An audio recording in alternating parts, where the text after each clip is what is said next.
of business. Number one, be fruitful. Okay, this is where business begins. The word fruitful in Hebrew means productive. It doesn't mean to have children.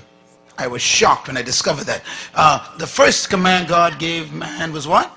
Be productive. In other words, produce something. Say it. Be productive. Stop saying fruitful because you're thinking about babies. Tell your neighbor, be productive. Be productive. No, say it this way. Produce something that I could buy. That's the first command. Now, here's something important to remember. The first command is to be what? Fruitful.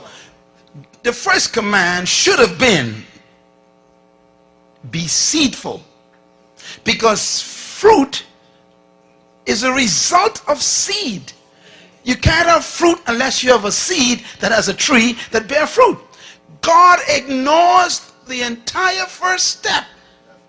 Look at me, man. Just get deep now. God said, look, I even ain't going to talk about seed. Oh, you still ain't got it. Listen, when God demands something from you,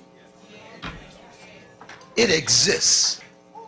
So the demand for fruit is a presumption that there is seed somewhere.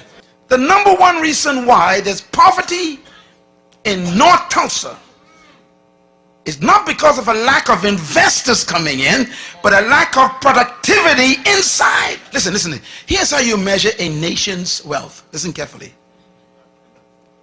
A nation's wealth is measured by 3 letters, all nations. Gross national productivity. In other words, if the nation ain't producing, they call it poor in the UN. Money doesn't make you rich. Productivity does. That's why China is one of the biggest threats right now.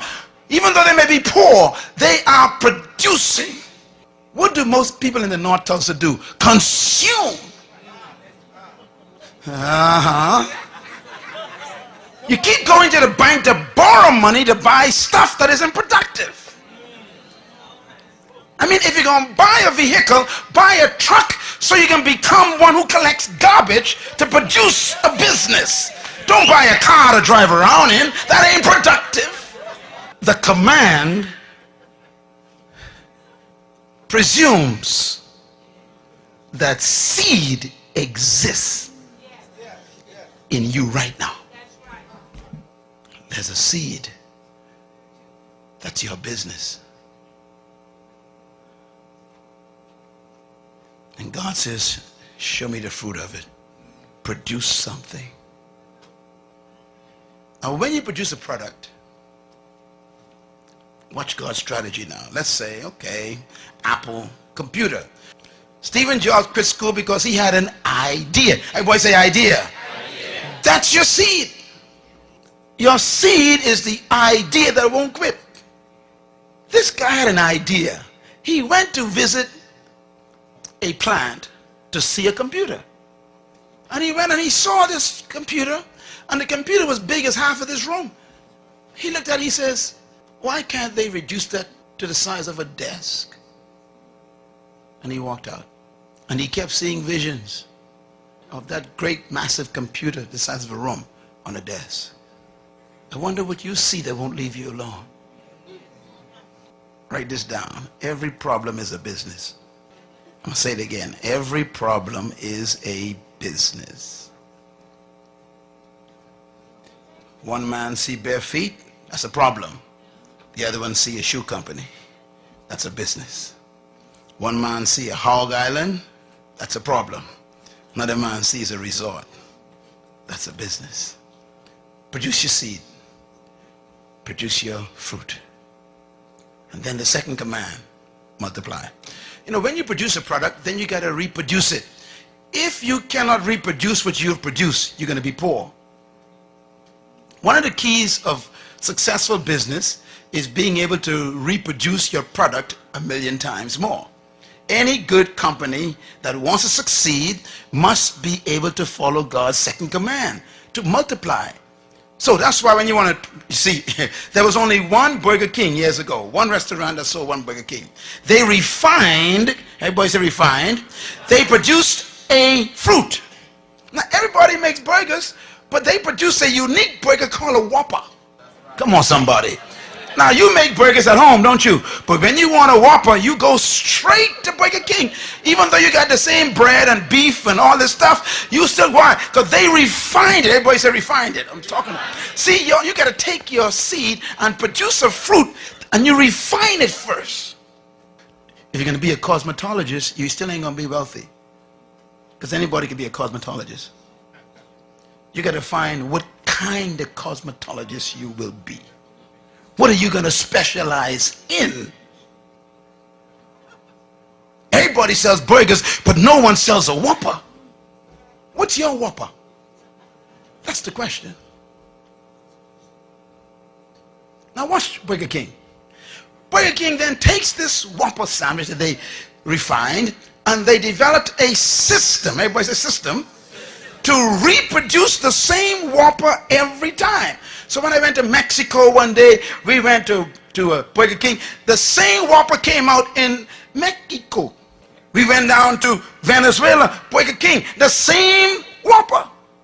We were in the Ukraine, in Russia, the same. I said, how can the same Whopper be in every country?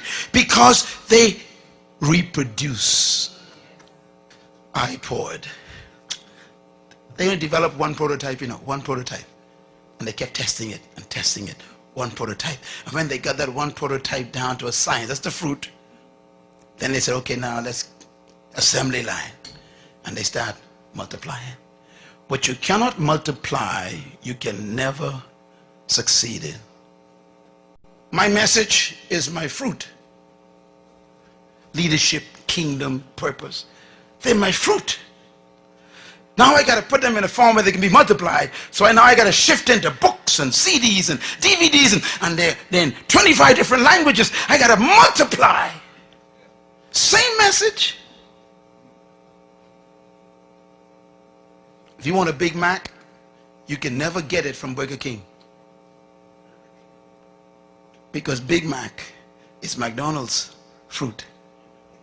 And they keep reproducing it. God's third command, replenish, is a big one.